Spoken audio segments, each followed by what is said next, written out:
But Kim, I didn't know it was gonna cause this kind of ripple. I didn't think it was gonna move me in the direction. I'm glad it did. I understand what comes along with that.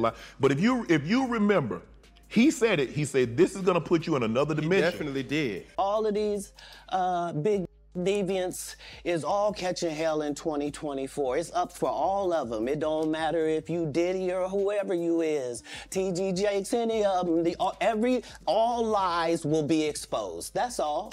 And anyone who takes that the wrong way, know why they take it the wrong way. Katt, and I look at my producer and he's shaking his head. I'm like, oh man, we done messed up. So I'm like, what did I say? Yeah. Did I say something? Did he? He like, this is gonna be the talk of 24. No way. I'm like, you think so? He's like, Shannon. And he's looking at me just like I'm looking at you, Cam. He's like, Shannon, this is gonna be viral for the whole year. I said, come on, man.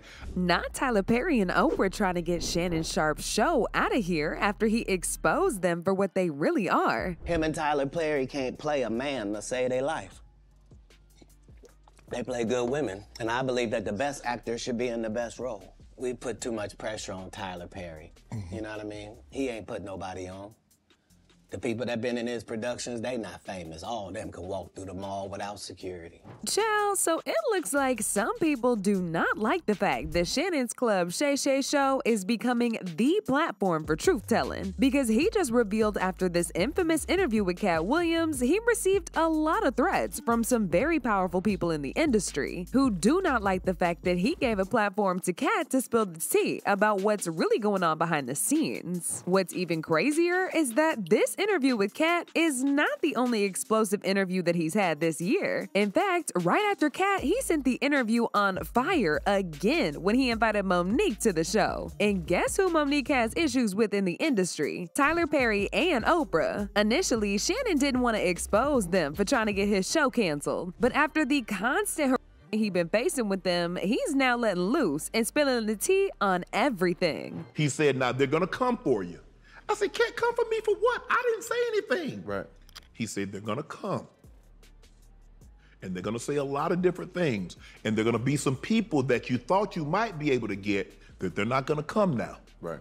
And that's absolutely has happened. Now, as y'all know, Shannon started off the year with chaos when he invited Katt onto his show for a tell-all interview. This interview broke the internet and pretty much set the tone for the rest of the year. In fact, Shannon himself said that before the interview came out, his producer told him that this interview was going to completely shatter the internet. And baby, that producer was not wrong. I remember when I did Cam, I remember getting up and I turned back and I look at my Katt, and I look at my producer and he's shaking his head. I'm like, oh man, we done messed up. So I'm like, what did I say? Yeah. Did I say something? Did he? He like, this is gonna be the talk of 24. No way. I'm like, you think so? He's like, Shannon. And he's looking at me just like I'm looking at you, Cam. He's like, Shannon, this is gonna be viral for the whole year. I said, come on, man. I said, so I'm thinking at that point in time, Steve Harvey is my is my most viewed podcast. He's at 8 million. I said, you think we're gonna beat Steve? He's like, yeah. I'm hoping for 10 million. Yeah. That's all, Cam, if I get 10 million, I'm like, that's a pretty good interview. Yeah. Think about how few people that's in this space that interview people that don't get 10 million. For sure. So if I get 10 million, that's one of the biggest podcasts. Now, that's not Joe Rogan's numbers, but that's pretty good for an up-and-coming podcast. Right. So I felt good. Man. But here's the thing I tell people, if I'd have had Katt mic'd up from the time he got out of the truck until the time he sat down, it'd have done 100 million. Oh, he was on it. This ruined Shannon's relationship with some people in the industry, and now they're working overtime to get rid of this show because they don't want him to invite more people on to reveal the secrets of the industry. Once all this got to going viral, a lot of people immediately started side-eyeing Tyler Perry and Oprah because there were some rumors going around at the time of the interview that they was trying to get Shannon to take it down, but he was standing on business and refused. In fact, if y'all remember, Katt himself said at the end of the interview that right after it was posted, Shannon was gonna have a lot of people coming at him, trying to threaten him into taking it down. A lot of times, and I think I went back and I watched like 30 minutes of it, and I just like damn. Cause I went back and I'm like, damn, he said that? Where was I? He was saying so much that I'm like, but Kim, I didn't know it was gonna cause this kind of ripple. I didn't think it was gonna move me in the direction. I'm glad it did. I understand what comes along with that. But if you remember, he said it. He said, this is gonna put you in another dimension. He definitely did. He said, but my mama said, boy, there's power in the tongue. Yes. He said, he told me, and my guy Jordan is over there. He said, now they're gonna come for you. I said, can't come for me for what? I didn't say anything. Right. He said, they're gonna come. And they're gonna say a lot of different things. And they're gonna be some people that you thought you might be able to get that they're not gonna come now. Right. And that's absolutely has happened. That's absolutely has happened. They were so excited. Thanks for reaching out. We can't wait to sit down. And a day later, they can't do it. And then no call, they won't follow, so forth and so on. So I understand. And Katt was 100% correct about that, because that's exactly what they're trying to do. Now, if y'all remember, Katt said some nasty things about a lot of people, including Tyler Perry, Oprah, Diddy, Kevin Hart, and any other celebrity you could think of for real. Absolutely nobody was spared. Katt went in on Tyler Perry for never dressing up as a man in his movies and always cosplaying as a woman. Katt said the reason why black men like Tyler Perry are made to dress up as women in their movies is because the industry wants to emasculate black men. Martin tried to put me in my first dress. You know, we get in that office and this fool pull out Big Mama's house too. I almost died. Where this want me to get in a dress with him. And I'm literally saying to everybody, why is he in a dress again? You already played the old lady as an FBI agent. We can play anything now. We can be playing a dog catcher this time. Why do we need to be in a dress? And I get so mad, I say, you don't want me. You want Brandon T. Jackson. Him and Tyler Perry can't play a man to save their life. They play good women, and I believe that the best actor should be in the best role. We put too much pressure on Tyler Perry. You know what I mean? He ain't put nobody on. The people that been in his productions, they not famous. All of them can walk through the mall without security. Be what you gonna be, but put your people on. If you a gay person and you in there, put some other gay people on. Put somebody on. Or don't be wondering why people keep saying gatekeepers. Because clearly, y'all are keeping these gates. Clearly. And then there's Kevin Hart, who Katt accused of being an industry plant and selling his soul for fame and money. Tiffany was only seen at the Laugh Factory. In 15 years in Hollywood, no one in Hollywood has a memory of going to a sold-out Kevin Hart show, there being a line for him ever getting a standing ovation at any comedy club.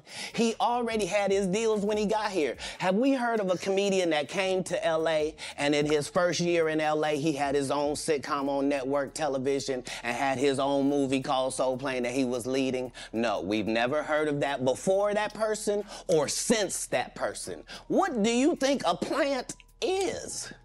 Maybe people don't understand the definitions of these words. He just did his documentary with Chris Rock where he shows you that his whole upbringing in comedy was on the East Coast. Yeah, it was. So how simultaneously was he here in Los Angeles doing the same thing? It didn't happen. It didn't happen. And I hate to seem like a petty individual for picking apart lies. These people are not powerful. Satan can't create anything. That includes blessings for his people. That's why, you know what the #1 job of somebody that sold their soul in Hollywood is? What? Is to act like it didn't happen. They all do the same job. Why do you think Gary Owen can't cross over and he already white and been in comedy for 25 years? And this is why when I walk in a room, heads go down. Behind my back, I'm nothing. I'm just a regular old comedian that's bitter and jealous. But in my face, no, no, no. The king has walked in and they have to respect it only because I've not taken the shortcuts. I've not been funded. They pay you to not talk about things they don't want you to talk about. They tell you that themselves. For a 5-year period, every single movie that Kevin Hart did was a movie that had been on my desk, that all I had said was, just, can we take some of this step and fetch it out? And then I can do it. Like, it don't need to be overtly homosexual, because I'm not homosexual, right? It doesn't need that to be funny, right? And me saying that and them going, oh yeah, no problem, and then going to give it to this other guy and having him do it just like it was, and acting like I'm a bad person because I keep standing on my standard. But yeah, it's interesting, but I wouldn't change it for the world. Like, as if this interview wasn't already enough to get Shannon in trouble with the industry, he pissed them off again when he interviewed Monique. Once Monique showed up, she didn't play around either, and she wasted no time in calling out Tyler Perry and Oprah. She went in on Kevin Hart and accused him of betraying her, so he could be found in Tyler and Oprah's good graces. Apparently, Tyler Perry and Oprah used Kevin Hart to stop her bag some time ago. According to Monique, she and Kevin got into it some years ago when he invited her on a special episode of the podcast Gold Mines, where he allowed her to vent about her frustrations in the industry and open up more about how Tyler Perry, Lee Daniels, and Oprah Winfrey blackballed her. After that interview, Kevin told her that he was on her side and that he was gonna reach out to Tyler and make him do right by her. However, just days after this, Kevin called her again and said that Tyler wasn't interested in doing anything with her. Kevin then went on to make Monique a promise to support any project that she had in mind, and he even went as far as promising to executive produce her projects. Kevin Hart. Now, you know when Katt Williams said gatekeepers? Yes. Kevin Hart, I do his podcast. Yes. And I want y'all to re-listen to the podcast so you can hear it for yourself. When he first comes on, he says, you're like my mother, you're like my aunt, you're like my sister. Okay? Then we do the podcast. We speak about the Tyler Perry situation. Oprah Winfrey, he said, I don't really know Oprah, but I'm going to reach out to Tyler. I appreciate that. Kevin kept his word. He reached out to Tyler Perry. Kevin Hart called me back about maybe a week or so later. He said, Mo, I talked to Tyler. He said he don't want to revisit it. He said, but I tell you what, let's move past that, Mo. Let's just move past that and let's just do great things. So whatever That's what Kevin said. I want you to hear me, Kevin Hart. Let's move past that, Mo. Let's do some great things together. Don't even worry about it. Whatever y'all want to do, I will partner with you. I'll executive produce with you. You just let me know what you want to do. Now, let me say that before we go any further, because I want to make sure I give Kevin Hart his proper credit. When my family was up against the wall, Kevin Hart wrote us a check and said, here you go. We're forever grateful for that. When we were able to give it back, we said, brother, we appreciate you with some interest on top, because I don't ever want nobody to think, me and my husband. So I want to make sure I put that out there. That brother really helped us out when we needed to be helped out. Then when he came back with, I got you. I didn't ask Kevin Hart to do anything. He said, I'll executive produce, I'll partner with you. I said, good, Kevin, because we're in a deal with Endemol, and we're trying to get our talk show back. Mo, whatever it is, I got you. Now, Kevin Hart is one of the biggest entertainers right now in the world, right? And was then.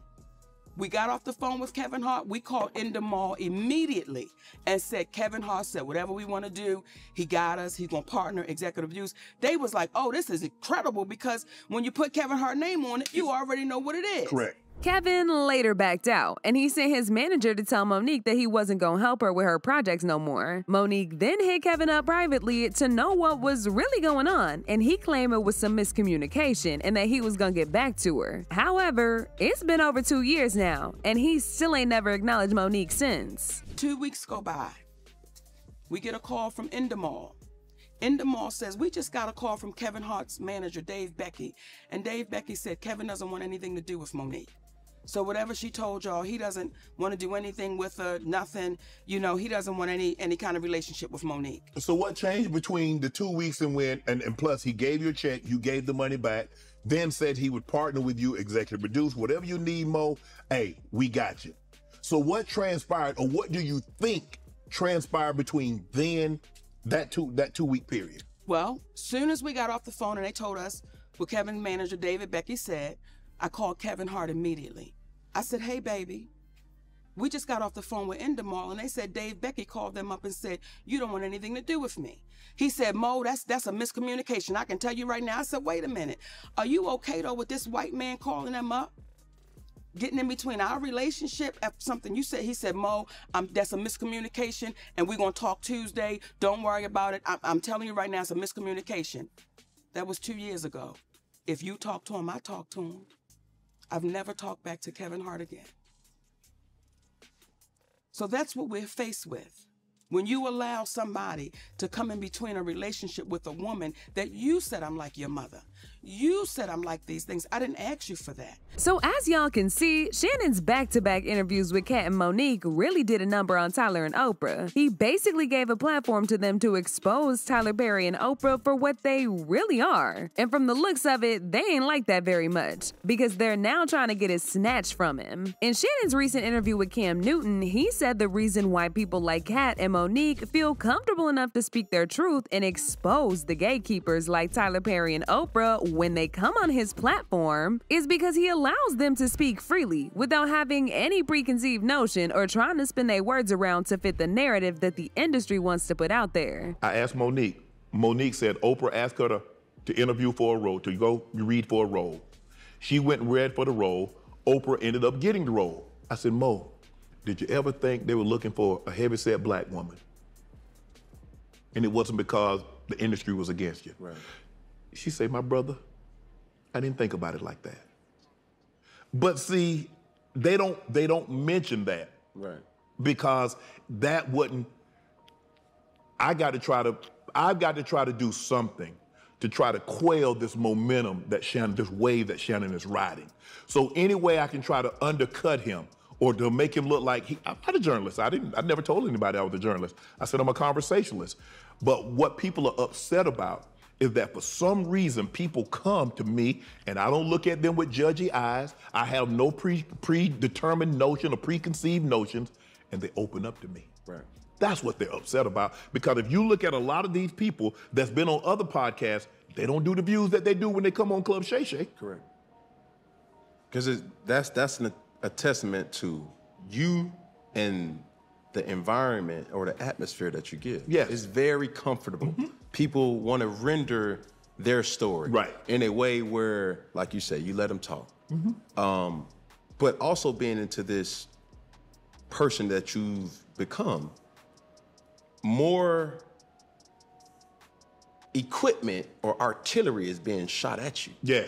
Shannon also said that he was surprised by how much hate and threats he's been receiving from the higher-ups in the industry, because he ain't know his interview with Katt was gonna get them this riled up. He undeniably pissed a lot of them off and made a whole bunch of enemies, and now they trying to get him out of the position that he's currently in. What's even crazier is that Shannon's interview with Katt almost never happened, because he was trying to get Katt on the show for over a year, but all his attempts failed. It was like certain people in the industry were intentionally blocking it from happening because they knew the effect that it would have once it premiered. It's almost as if Katt chose you. He did. You feel me? To have that platform to say, hey, listen, because Katt don't. He doesn't do it. Just like you don't do sit downs, you see what I'm saying? Kim, I've been trying to line Katt up for a year. I tried to line him up for a year. People don't know this, but Katt doesn't like to fly. He normally takes the bus. He takes a tour bus pretty much everywhere he goes. And so he wasn't gonna be on that side of town in LA, in California. Right hand to God. I go to my agent's office on a Friday. Mm-hmm. I'm getting off the elevator.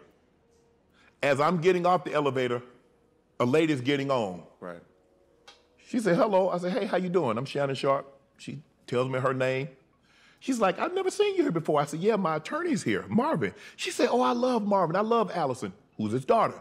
She said, oh, I said, I've never seen you here. I said, I've been coming here 3-4 years. I've never seen you. She said, oh, man, I'm sorry. I'm just not meeting you. She said, today is my last day. I said, what? She said, yeah, today is my last day.